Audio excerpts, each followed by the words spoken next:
백기정 2호선의 사건 와일.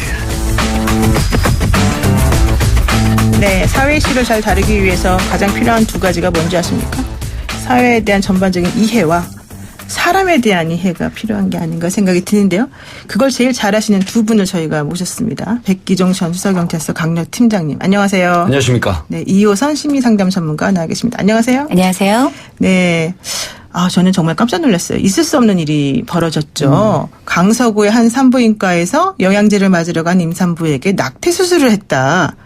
차트가 바뀌어서 벌어진 실수라는데 이게 가능한 일인가요? 백기정 팀장님? 네, 이제 우선 지금 멘트가 노영이 출발 새 아침 출연한 것 중에 최고의 워딩이고 정말 좋은 말씀이었습니다. 그 사건 내용을 좀 말씀을 드릴게요. 네네. 지난달입니다. 지난달 8월 7일 서울 강서구죠. 꽤 유명한 산부인과입니다. 이 산부인과에 이제 베트남 여성이 임신 6주가 돼서 진찰을 받으러 와요.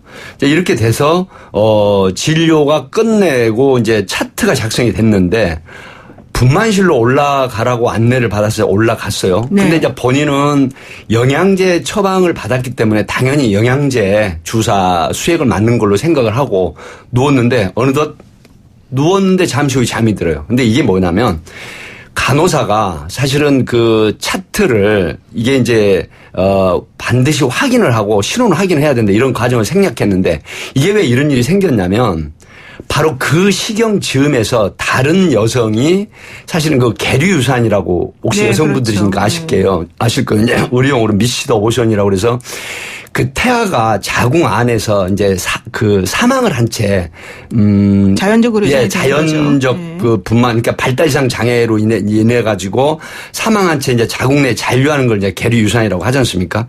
이 치료를 받으러 온 여성분이 또 있었던 거예요. 그러니까 이 차트가 바뀌면서 이 여성으로 차트가 바뀌면서 신원 확인이 안 됐는데 자 간호사가 만약에 확인 안 했으면 또 의사가 수술 집도하기 전에 반드시 신원 확인을 하게 돼 있잖아요. 그런데 이걸 생략해버리고 그대로 임신 6주에 생뚱맞은 엉뚱맞은 여성이 수술을 해야 되는데 이 여성을 해버린 거예요.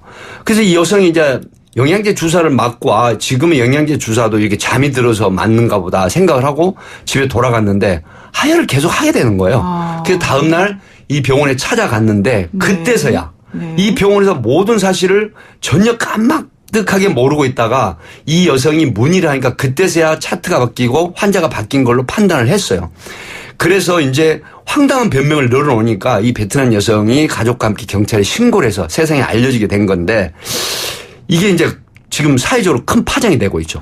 아니 그런데 차트가 바뀔 수는 있죠. 근데 바뀌어도 지금 아까 말씀하신 것처럼 그 영양제를 원래 맞기로 돼 있는 그 여성은 베트남 여성이잖아요. 네. 근데 제가 알기로는 그 유산 때문에 오신 그분은 한국 여성으로 알고 있는데 네. 차트만 보고 사람은 안 보는 건가요? 그러면? 그러니까 그 이제 병원에서? 통상적으로 의료사고를 제가 일선에서 많이 해보면요. 그 의료사고 일지가 조작되거나 하는 그 사례가 이제 가끔은 있는데 네. 지금 이런 경우는 매뉴얼에 있어요. 병원 매뉴얼에 어떤 거냐면 신원 확인이 돼서 최초의 진료를 받고 나면 다음에 주사를 맞거나 아니면 수술하거나 반드시 간호사나 의사가 다시 또 한 번의 신원 확인을 당사자에 하게 돼 있거든요. 그렇죠. 근데 이 베트남 여성이 한국에 정착한 지 그렇게 오래되지 않아서 좀 한국어에 능통하지 않다고 합니다. 그럼에도 불구하고 이 의료법이라든가 여러 가지 그 시행령에 보면은 외국인인 경우에도 반드시 해당 언어로 질문을 하게 돼 있어요. 그리고 아니면은 가족에게 확인하든가. 근데 이런 걸 생략을 해버린 거예요. 그러니까 자, 예를 들어서 영양제를 맞아야 되는데 수면 마취제를 맞고 누웠다? 그리고 또 수면 마취제를 누운 환자를 상대로 의사가 반드시 확인을 해야 돼요.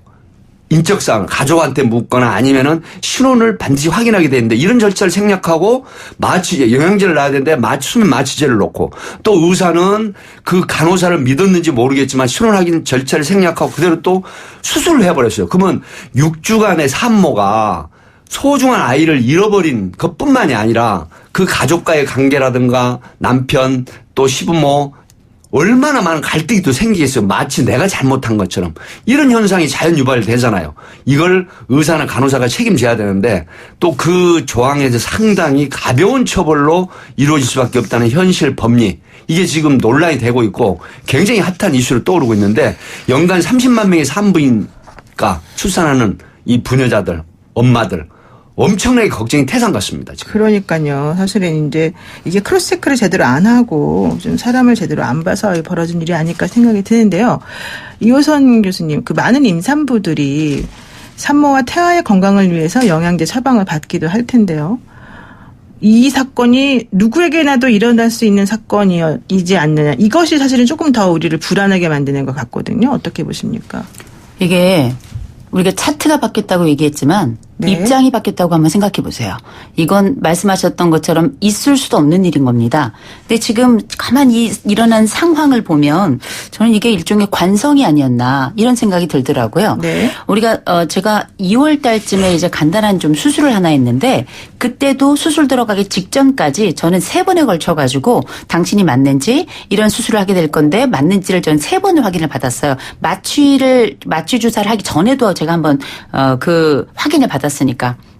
근데 그 과정에서 이게 지금 한 번도 일어나지 않은 거예요. 이건 뭐냐면 그냥 묻지도 따지지도 않고 그냥 진행이 된 겁니다. 그러니까 이게 어떻게 보면 우리가 관성이라는 말이 이게 사람의 말이나 행동이 버릇처럼 굳어진 습관이다. 이렇게 우리가 사전적 정의를 한다면 네. 이 병원에서 과연 환자를 관리하는 과정에 이 채트만 보고 했다고 합니다만 그럼에도 불구하고 재확인 과정은 왜 거치지 않았는지 이런 뭐 잘잘못도 그렇지만 이게 실제 많은 병원에서 일어날 가능성이 있다라고 다들 판단하니까 걱정이 되는 거 아니에요. 더군다나 지금 의사 지시에 따라 가지고 간호사가 뭐 마취를 하고 뭐 이런 과정이 다 있긴 있었겠습니다만 사실은 환자는 이런 상황이 벌어지면 중요한 건 상황이 벌어진 것도 끔찍한 일이지만 그 뒤의 일은 더 감당이 안 되기 때문에 그래서 지금 엄마들 흔히 맘카페라고 하는 곳에서는 난리 정도가 아니고요. 무엇보다 이 병원을 이용하고 있는 지금 인부들하고 산부들이 있고 또 인부가 산부가 아니더라도 일반적으로 여성들은 부인과 진료를 받게 되는 그렇죠. 경우가 많이 있죠. 근데 이런 부인과 진료를 받을 동안에 우리는 사실 모르고 겪는 일들이 많이 있을 수 있고 혹여 이 부분에 대해서 병원이 어떤 이야기를 할 때 그 우리가 의료적인 상황에 대해서 정확하게 뭐 알고 있는 바가 없지 않습니까? 그렇죠. 그럴 때 우리는 이런 부분들을 어떻게 대처해야 되는지도 진짜 막막한 거거든요. 네. 제가 볼 땐 물론 뭐 의사 쪽이나 병원 쪽에서도 할 말이 있겠습니다만 그럼에도 불구하고 한 번 발생한 의료 피해는 누구도 되돌릴 수 없고 더군다나 거기에는 아이라고 하는 생명이 있었잖아요. 그 아이에 대한 생명은 누가 책임질 것인가 물어봐야 그러니까요. 되겠죠. 이게 이제 0345 쓰시는 분께서요. 너무너무 큰 사건 사고가 연일 일어나고 있어서 걱정입니다. 여자로서 특히 베트남 산모 낙태 사건이 너무 화가 나는데요. 이걸 그냥 업무상 과실로만 끝내야 되는 건지 당연히 고의는 아니었겠지만 이렇게 종결될 수 있는 건지 너무 화가 나는데요. 어제 뉴스를 들은 후부터 이 시간만에 손꼽아 기다렸습니다. 그러면서 백기정 팀장님께 질문한다 이렇게 말씀하십니다. 이 사건은 형사사건이 될 수 없는가 이걸 물어보시는데요. 네. 결과적으로 경찰에서는 3년 이하 징역에 처하도록 하는 부동의 낙태 혐의는 적용 못하고 네. 그냥 업무상 과실치상죄만 적용할 수 있다 이런 네. 얘기를 한 것 같아요. 예, 형법에 보면 270조에 이런 게 있습니다. 이 부녀의 촉탁이나 승낙 없이 낙태하게 한 자는 3년 이하 징역에 처한다라고 돼 있는데 네. 이제 법리적으로 문제가 있어요. 현재 과실로 인한 이 낙태는 가실로 인한 부동의 낙태 이거는 처벌할 법리적인 방법이 없어요. 그래서 이제 어떻게 되냐면 이게 일단은 경찰에서는 이 과실 업무상 가실치상을 적용을 합니다. 그러니까 고의가 아닌 가실로 인해서 아이를 이 낙태를 하게 해서 결국 산모에게 상해를 가한 걸로 인정을 하고 업무상 가실치상죄로 하는데 이게 이제 5년 이하의 금고나 2천만 원 이하 벌금에 처하게 되는데 이게 사실 이게 업무상 가실이라고 하는 부분은 굉장히 현실적으로 우리 노영희 그 앵커 기수도 아시겠지만은 굉장히 가벼운 처벌로 이어진다는 거란 말이에요. 그렇다고 하면 이 중한 가실이 결국은 이 부동의 낙태죄가 처벌이 되지 않고 업무상 가실이라고 한다고 했을 때 이후에 이제 민사상의 문제도 상당히 이 발생하는데 경중을 따질 수밖에 없다라는 측면. 지금 그 애청자께서 고민하시고 걱정하시는 부분이 바로 이런 거예요. 자, 현실적으로 이 부동의 낙태는 뭐냐? 가실로 인한 낙태, 부동의 낙태를 처벌할 수 없는 현실 법리 때문에 결국은 굉장히 가벼운 처벌을 받을 수밖에 없는 업무상 가실치상 이걸로 할 수밖에 없다 하는 부분인데 여기에 대한 이 사건 때문에 국회에서는 여기에 대한 보완 입법이 돼야 되는 게 아닌가 하는 게 지금 많은 사람들의 요구이기도 합니다. 그러니까 이제 낙태죄하고 업무상 과실치상죄의 가장 큰 특징은 낙태죄는 일단 낙태를 한다는 고의가 있어야 된다는 게 그렇죠. 제일 중요하고요. 업무상 과실치상이나 치사는 과실에 기한 거란 말이에요. 그래서 고의범이냐 과실범이냐가 차이가 있고 또 하나는 낙태죄는요 벌금형이 없지 않습니까? 네. 그렇기 때문에 사실은 업무상 과실치상죄는 대부분의 경우는 벌금으로 끝날 가능성이 그렇죠. 높기 때문에 이제 그런 차이점이 있는 것 같습니다. 자, 그러면은 또 하나 이슈가 있죠. 업무상 과실치상죄를 적용하면 앞으로 의사활동하는 데는 또 문제가 없다. 이거 아니겠습니까? 이게 지금 큰 문제가 되고 있습니다. 2000년도까지는 이제 그 의료법상 업무상 과실치사사항이 있을 때 금고 이상의 형을 받으면 의사 면허를 취소가 아니라 자격 정지를 일정 기간 할 수가 있었어요. 근데 이제 의사들의 진료가 굉장히 소홀하게 될 수밖에 없는 조항이다. 악법이다. 의사들이 주장하는 거였죠. 그래서 이게 개정이 돼 버렸어요. 그래서 지금은 업무상 과실치사사항으로 금고 이상의 형을 받아도 일정한 기간 동안 면허 정지나 취소가 안 됩니다. 의사를 계속 할 수가 있어요. 이 지금 강서구 하곡동에 있는 이 병원의 산부인과 의사도 이 사건 이후에 그러니까 벌써 한 달이 훨씬 넘었는데 다른 대학병원으로 가서 지금 산부인과 진료를 계속 하고 있단 말이에요. 그렇다고 하면 이 법의 맹점이 굉장히 크다라고 비판을 받을 수밖에 없는 거기 때문에 이런 부분에 입법 보완이나 개정 보완이 필요하다. 이제 이런 요구가 빗발치고 있죠. 그렇기 때문에 이런 거대한 중과실 그러니까 어떻게 보면 태아는 지금 사람으로 인식이 안 돼 있는 인정이 안 돼 있는 현 법리 체계상 실제로는 태아도 생명이란 말이에요. 근데 이 생명을 죽이고도 이 의사는 면허 정지나 어떤 자격에 대한 박탈이라든가 일정한 정지를 당하지 않고 다른 대학병원에서 똑같은 산부인과의 인부들을 또 진료를 하고 진찰하고 수술을 한다? 이건 정말 너무 문제가 있지 않는가 하는 그런 비판을 좀 들여다봐야 될 것 같습니다. 네, 그렇습니다. 지금 짧은 문자 50원, 긴 문자 100원에 우물정 0945, 샵 0945로 우리 새아침 출발 우리 식구들이 지금 문자를 많이 보내고 계시는데요. 9676님께서는요. 이 병원이 큰 병원이라고 하던데 이렇게 관리가 안 되면 어떻게 합니까? 그전에도 좀 문제가 있었던 것 같은데 엄중히 처벌해야 됩니다. 이런 문자 보내주셨고요. 6249님께서는 병원도 병원이고 의사도 의사지만 이런 어이없는 일을 저지르고도 의사로서 계속 살 수 있다면 왜 면허 정지가 안 되는 건지 지금 입법의 문제가 아닙니까? 이런 얘기까지 해주셨습니다. 사실 뭐 그 의사나 그 간호사가 뭐 일부러 그러진 않았겠습니까? 않았겠지만은 더 중요한 거는 이런 식의 문제가 발생했을 경우에 개인하고 병원이 싸우게 되는 거기 때문에 기본적으로는 병원들은 보통 보험을 들어놓거든요. 그래서 보험회사들이 또 전문적으로 나섭니다. 이렇게 되면은 개인이 사실은 상당히 약해요. 그래서 제대로 보상도 못 받는 경우도 많이 있을 수가 있는데요. 이것 때문에 뭐 경제적 문제뿐만 아니라 심리적으로도 너무 큰 트라우마를 이 피해자들이 겪는다 이런 얘기가 있더라고요. 이호선 교수님 어떠세요? 일단 의료 문제가 생긴다는 거는 몸에 치명타가 왔다는 거고요. 그리고 이제 이런 경우는 거의 또 회복이 또 어려운 경우가 많이 있더라고요. 그렇죠. 거기에 그 문제를 해결하기 위해서 우리가 법적인 문제뿐만 아니라 비용적인 문제 어마어마한 삶의 모든 것이 투자된다. 그러나 이기기 어렵다라는 게 이제 의료 소송이나 분쟁을 했던 분들의 이제 고백인데 제가 알고 있는 분도 지금 20년 넘게 그 산부인과 문제 때문에 중환자실 구석에 여전히 누워서 치료를 명목으로 하고 있습니다만 그야말로 그냥 목숨만 붙어 있는 그러나 누구도 찾아오지 않는 이런 안타까운 지경에 있는 분도 계신데요.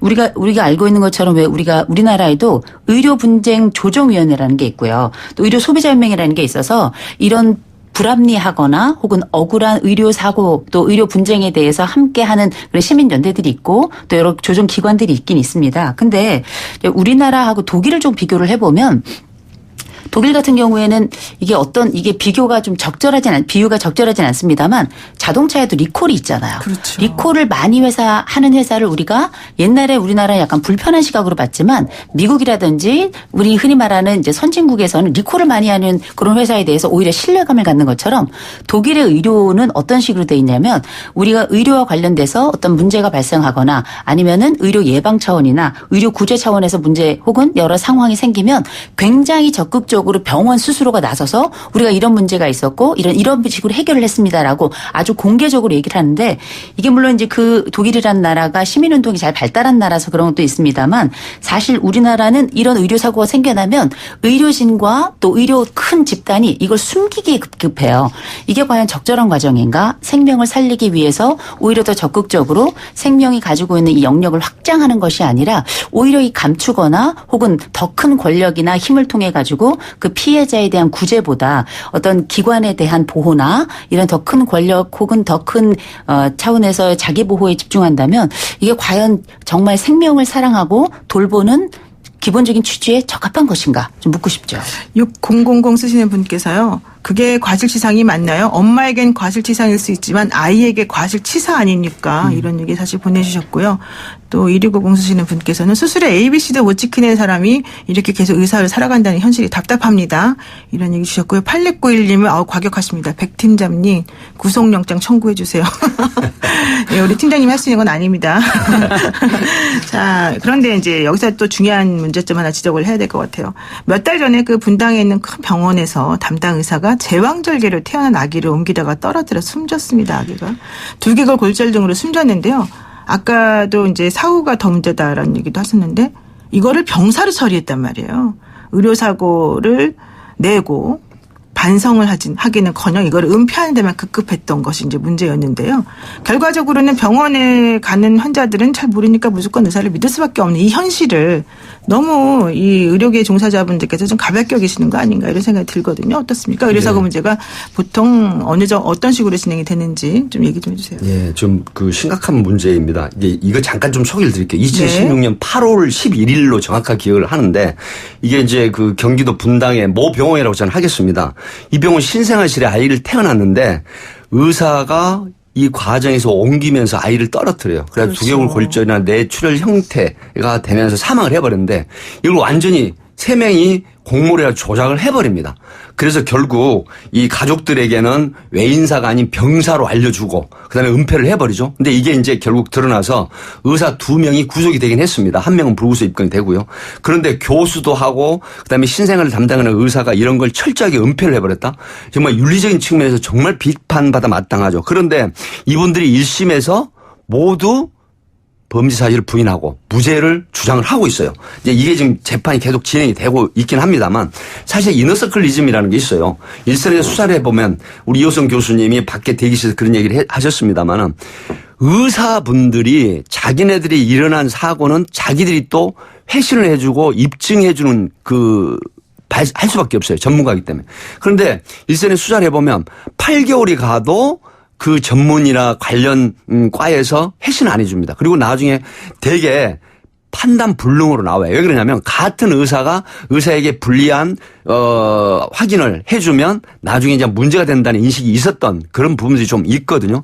이런 측면 때문에 가장 문제가 된 대표적인 사고가 있었죠. 바로 송파에 있었던 가수 신해철 사고. 이 사고도 그렇죠. 강모 원장이 끝까지 범행 사실을 부인하고 은폐를 하고 조치를 하지 않다가 결국 풍납동 아산병원에 가서 심천공 그다음에 장천공으로 사망한 게 나중에 드러났죠. 부검에서. 국립과학수사연구원에서. 그래서 결국 징역 1년형을 선고받고 또 다른 여성을 사망하게 했죠. 그래서 징역 1년형을 선고받고 지금 살고는 있지만 이 의사들의 의료사고는 철저하게 은폐되는 경우가 많아요. 왜 그냥 전문가 입장이기 때문에 전문가가 전문가를 보호해버리면 수사도 사실 영역이 들어가기 힘듭니다.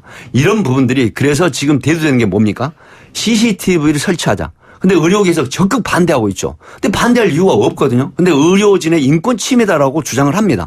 과연 이게 의사들의 인권 침해인지 대한민국 국민들의 의료에 관련한 가실로 인한 이런 침해보다 훨씬 더 그런 게 큰 건지 이게는 의문점, 퀘스천 마크를 붙이고 싶습니다. 네, 사실 저도 의료소송 많이 해봤습니다만은 의료소송하게 되면 보통은 이제 의사들한테 이 의사의 그 문제가 되는 의사의 처치가 잘 됐는지 못 됐는지를 물어봐요. 근데 이제 감정 회신이라고 보통 하는데 그렇게 물어보면 대부분의 경우에 이제 의사 쪽의 좀 관점에서 답을 해오는 경우가 많기 때문에 지금 문제가 된다는 점을 우리 백기준 팀장님이 지적을 해주셨습니다. 지금 시간이 다 돼가지고 마지막으로 그냥 이호선 교수님께 한마디만 여쭙고 가야 될 것 같아요. 사고를 당한 산모 같은 경우에는 몸도 걱정이지만 정신적 충격도 클 것 같은데 타국에서 이런 일을 당한 경우에 이분은 어떤 식으로 좀 조치를 취해야 될까요, 향후? 지금 이분 같은 경우에는 마치 이 외톨이 섬에서 가장 고통스러운 동굴에 빠져 있지 않을까 이런 생각이 네. 드는데요. 지금 이분 같은 경우에는 내가 왜 이곳에 와서 이 생명을 이런 식으로 내가 이제 스스로 가지고 있는 자책감도 굉장히 클 거라고 생각이 듭니다. 네. 먼저 말씀드릴 건 이건 산모의 잘못이 아니에요. 그건 분명히 말씀드리고 싶고 특별히 우리가 이런 이제 말씀하셨던 것처럼 의료 행위자가 주체가 돼서 스스로가 지금 법이 좀 바뀌어가지고 본인이 어떤 과실을 본인이 증명하고 그게 아니었다라는 걸 얘기해야 되는 이런 뭐 경향으로 가고는 있습니다만 지금 현재는 이 베트남 여성으로 알려져 있는데 이분이 겪을 심리적 위기라는 건 단기로 끝나는 게 아니고요. 그렇죠. 장기로 끝날 거고 특별히 이번 사건 같은 경우엔 제가 생각할 때는 여러 뭐 숨겨진 상황이 있을 수 있다만 이런 우리가 가지고 있는 문화적 차별과 무의식적 차별이 이 안에 들어가 있던 게 아닌가. 왜 젊은 그 다문화 여성이 오게 됐을 때 그냥 묻지도 따지지도 않고 그 의료진들이 가지고 있는 이런 관성에 따라서 그냥 수술을 시행을 했을까?